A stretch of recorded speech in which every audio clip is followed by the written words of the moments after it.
উত্তম আর জয়ন্তকে একবার কেবিন পাঠাও তো। জি স্যার, আমি এক্ষুনি আপনার কাছে পাঠাচ্ছি। হ্যাঁ, জলদি।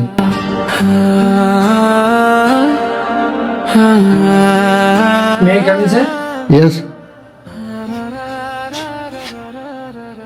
সিট। আজ তোমাদের একটা ভালো খবর দেওয়ার জন্য আমি এখানে ডেকেছি। আমাদের কোম্পানি আগের বছরের তুলনায় এবছর প্রচুর প্রফিট কামিয়েছে, আর কিছু নতুন ক্লায়েন্টও আমাদের যুক্ত হয়েছে। তাই আমি ভেবেছি তোমাদের এবছর ইনক্রিমেন্ট দেব। হ্যাঁ স্যার, সত্যি আমরা অনেক চাপের মধ্যেই কাজ করেছি। অনেকদিন হলো আমাদের ইনক্রিমেন্ট হয়নি। ধন্যবাদ স্যার আমাদের ইনক্রিমেন্টের ব্যাপারে ভাবার জন্য। অবশ্যই তোমাদের এই পরিশ্রমের জন্যই কোম্পানি আজ এত বড় একটা শিখরে এসে পৌঁছেছে। তোমরা হচ্ছে কোম্পানির পুরনো এমপ্লয়ি, তোমাদের ইনক্রিমেন্টের দায়িত্বটাও কিন্তু আমার। তাই না উত্তম, তোমার ইনক্রিমেন্ট লেটার। ধন্যবাদ স্যার। আর জয়ন্ত, এটা তোমার। Thank you sir. আর একটা কথা জয়ন্ত, হ্যাঁ স্যার বলুন। এরপর থেকে তুমি এই চেয়ারে বসে টিম হ্যান্ডেল করবে। তোমাকে আমি টিম লিড ঘোষণা করছি। Thank you sir. কিন্তু আপনি স্যার কোথায় বসবেন? আমাদের একটা নতুন ব্রাঞ্চ হয়েছে, আমি সেখানে গিয়ে বসবো। কোম্পানির এত কাজ বেড়ে গেছে না, এক ব্রাঞ্চ থেকে সামলানো অসম্ভব। তাই আমি নতুন অফিসে বসবো, তুমি এই চেয়ারে বসে এই এই ব্রাঞ্চটা হ্যান্ডেল করবে। থ্যাংক ইউ স্যার, আমি চেষ্টা করবো আপনার বিশ্বাসটা ধরে রাখার জন্য। গুড, এটাই শুনতে চেয়েছিলাম আমি। এবার তোমরা আসতে পারো।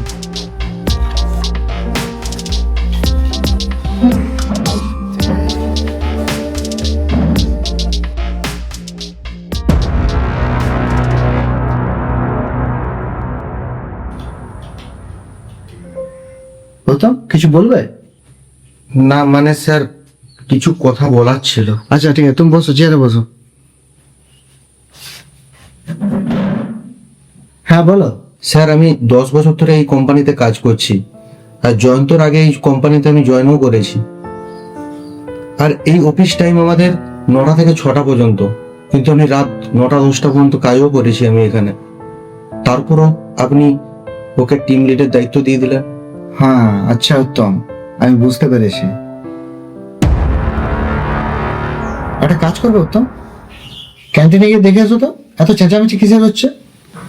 জি স্যার, আমি এক্ষুনি দেখে আসছি।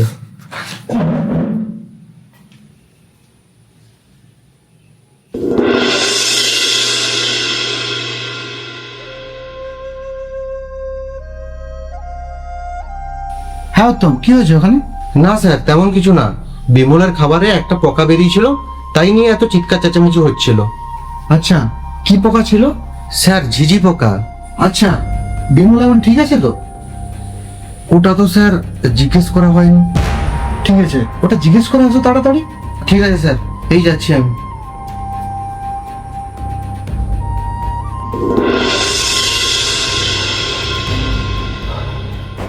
স্যার, বিমল খাবারটা অনেক আগেই খেয়ে ফেলে। তারপরে পোকাটা দেখে ও বমি করে এবং ওর মাথা ঘোরাচ্ছে। ওর সহকর্মীরা ওর মাথায় জল ঢালছে। ডাক্তারকে খবর দিয়েছো? না স্যার, ওটা জানা হয়নি। আমি এক্ষুনি জেনে আসছি। দাঁড়াও উত্তম, তোমাকে যেতে হবে না।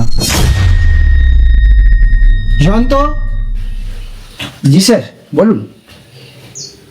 নিচে ক্যান্টিনে গিয়ে একটু দেখেছো তো কি হয়েছে? Okay sir.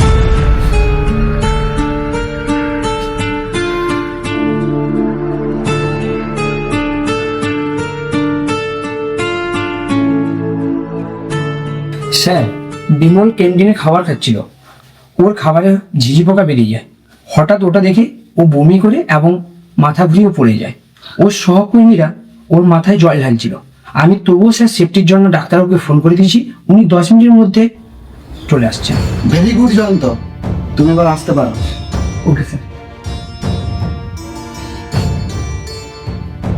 এবারে বুঝতে পেরেছো উত্তম, নাকি আবার নতুন করে বোঝাতে হবে? উত্তম, শুধু হার্ড ওয়ার্ক করলেই হয় না, তার সাথে স্মার্ট ওয়ার্ক করাটাও জরুরি। তুমি হার্ড ওয়ার্ক করো, এটা নিয়ে কোনো ডাউট নেই, কিন্তু জয়ন্ত কাজের পরিস্থিতি বোঝে, সিদ্ধান্ত নেয় এবং সেটার দায়িত্বও নেয়। আর একজন টিম লিডারের জন্য এই গুণগুলো থাকা অতি আবশ্যক।